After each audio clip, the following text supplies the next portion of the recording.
మందిరం ఎప్పుడో 10 గంటల కంటే ఎన్ని గంటలకు వెళ్తాం? నిజంగా గుండె మీద చేసుకొని చెప్తాం, ఎన్ని గంటలకు వెళ్తాం? పల్లెటూరు సంఘాల్లో చర్చి పైన బాకా పెట్టి ఉంచుతారు. ఆ బాక దేని కొరకు చెప్పండి?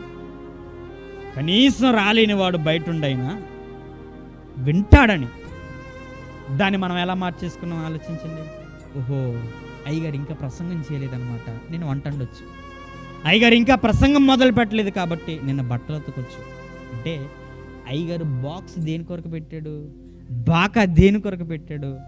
రాలేని వాడైనా వింటాడేమని. కానీ బయట ఉన్న మనం ఇంకా స్టార్ట్ అవ్వలేదు, ఇంకా ప్రసంగం స్టార్ట్ అవ్వలేదు. ఎప్పుడైతే ఆ సేవకుడు మైక్ పట్టుకున్నాడో వెంటనే సంఘాలు నిండిపోతున్నాయి. అవునా కదా?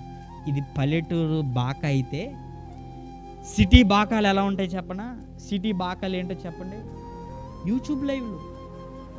అప్పటి వరకు పాటలు పాడుతుంటే సంఘాలు నిండవు. ఎప్పుడైతే సేవకుడు మైక్ పట్టుకోగానే మందిరాలు నిండిపోతున్నాయి. అంటే సిటీ బాకాలు ఏంటివి?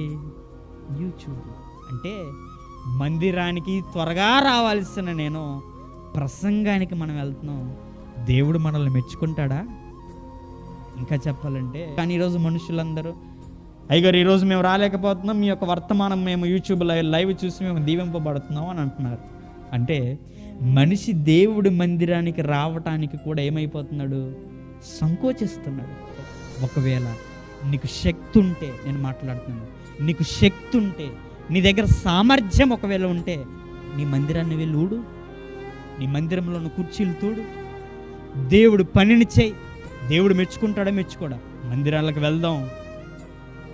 10 గంటలకు ప్రార్థన అంటే మందిరాల్లో మనం కనబడదాం. ముందుగానే వస్తే దేవుడు మనల్ని బట్టి, మన ఆత్మీయ జీవితాన్ని బట్టి ఎంతగానో మెచ్చుకుంటాడు దేవుని వాళ్ళరా.